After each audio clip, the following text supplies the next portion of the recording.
نحمد و نصلی علی رسول الکریم. چند تا تذکر به نسبت اون برادران و خواهرانی که در فضای مجازی تشریف دارند و بعضا در این بره زمان در این فضای مجازی چه خدمت‌های بسیار مفیدی که به نسبت دین و دیانت و دفاع از اسلام الحمدلله میکنن. الله امتحان قبول بکنه. توصیه من به اول به خودم و بعد به این عزیزان همینه که ما در فضای مجازی و بلکه در فضای حقیقی دو چیز در مد نظر ما باشه. یک، ما باید با اخلاص کار بکنیم. الا لله الدین الخالص. الله تعالی فرمودن که عبادت خالص برای خدا است، یعنی با چشمی و ریاکاری و شهرت طلبی و دیگر موارد اگر کسی کاری میکنه ولو اینکه مردم چه چه بزنن و تعریفات بکنن این نظر الله متعال مقبول نیست. لذا صرفاً به خاطر رضای ذات حق خالق و مالک خودمون کار کردن این مهمترین چیز بعد از درست بودن اعمال ما هست. به خاطر خدا کار کنیم و دوم هم با اخلاق باشیم.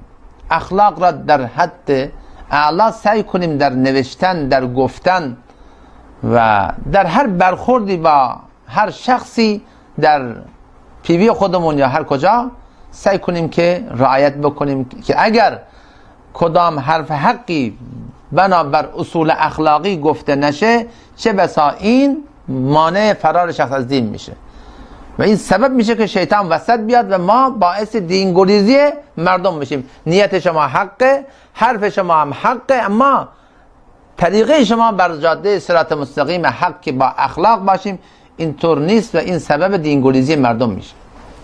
این یک مورد. دومین موردی که خواستم تذکر بدم چون که وظیفه بنده هست، از اون جمله خواهرانی که در فضای مجازی تشریف دارن بعضا خدمت ها میکنن به هیچ عنوان خواهر بودن خودشون را برای دیگران مشخص نکنن.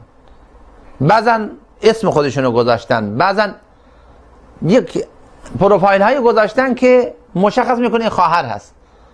به هیچ عنوان ما اجازه نداریم که خواهر بودن خودمون را، زن بودن خودمون را در فضای مجازی برای دیگران آشکار بکنیم.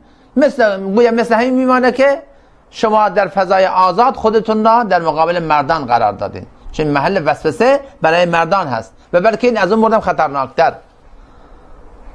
لذا این مورد باید ما مراعات بکنیم.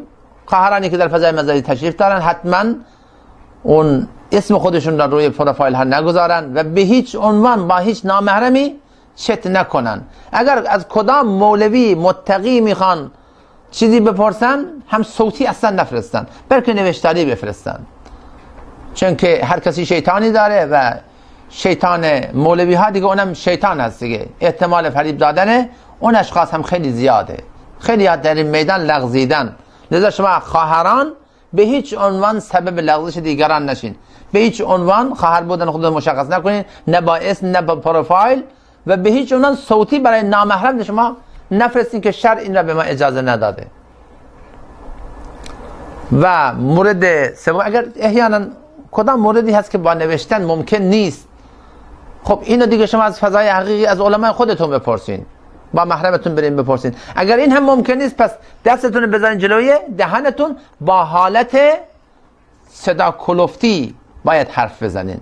اول پاره 22 قرآن الله متعال فرموده فلا تخضعن بالقول، که زنها، شما زنان نبی، شما در به نسبت حرف زدن با دیگر مردان صدا خودتون رو ملایم نکنین که این وسوسه انگیز برای مردها هست. فیطمع الذی فی قلبه مرض، الله متعال فرموده اونی که در دل و مریضی وجود داره اون از شما طمع میکنه و خواستار مراوده و خلاصه محبت و دوستی را با شما در دل خود میپرورن. حالا در کدام دل مریضی هست یا نیست برای ما مشخص نیست، لذا باید در این مورد احتیاط کرد. اسلام این اجازه را به ما هرگز نمیده.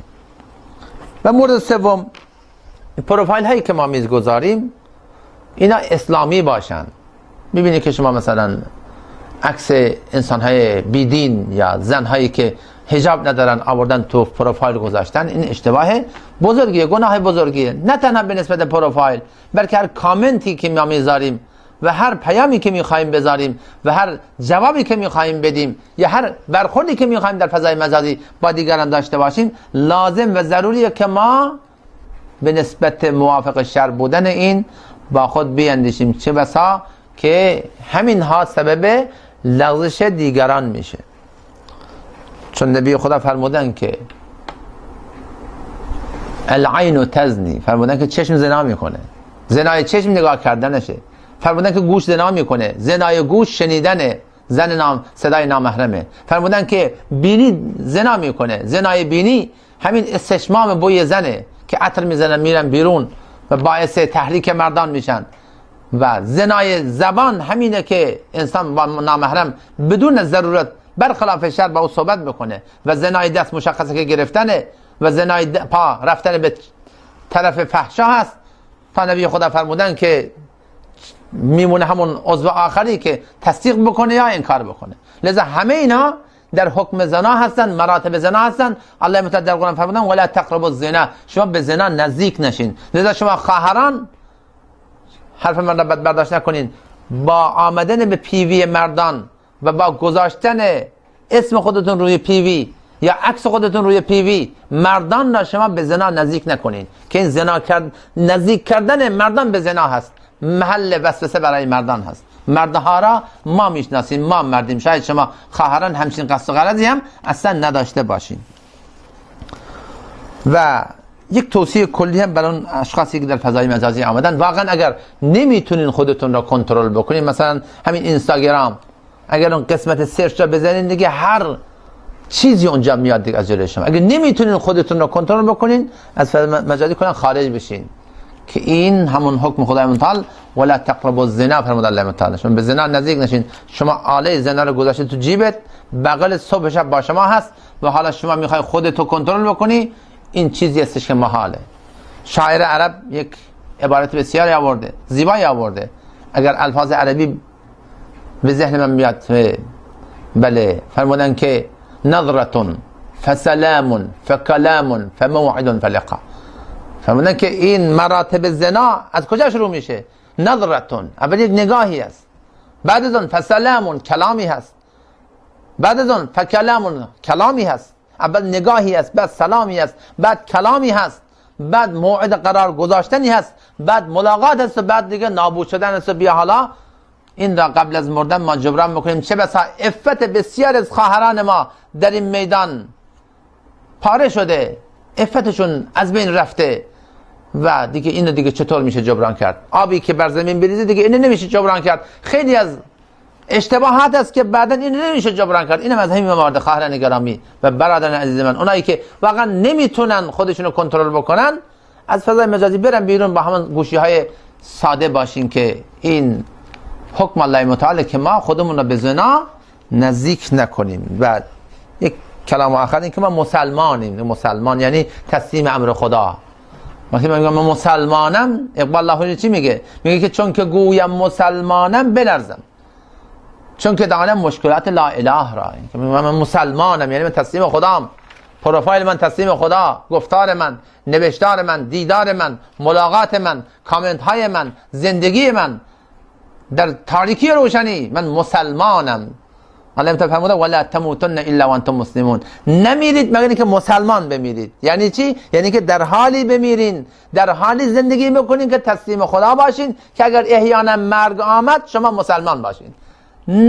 نبادا که شما نافرمان نباشین. یعنی الله تعالی توفیق بده. مرگی در پیش هست، قبری در پیش هست، روز آخرتی در پیش هست. یادمون باشه ما را الله تعالی ابدی آفریده. الله تعالی هم ازلی هست هم ابدی. از ازل بوده الله متعال، تا ابد هم خواهد بود. ما از ازل نبودیم، ما را به دنیا آوردن، اما ما ابدی هستیم. زندگی ابدی همیشه در پیش ما هست و خوشبختی دنیا و آخرت ما در عمل کردن به دین الله رسول هست، که این دین ما چنان دینی هست که حافظ اموال و ناموس و جان و حیثیت و تمام چیزهای ما در این دنیا و برای خوشبختی اون دنیا ما فرستاده شده. عامل به دین باشیم، بریم دین خدا را با تشکیل در جماعت های تبلیغ و دیگر گروه های اسلامی دین خدا را یاد بگیریم، عامل به دین خدا باشیم که الله متعال ما در دنیا آخرت خوشبخت خواهد کرد. السلام علیکم و رحمت الله و برکاته.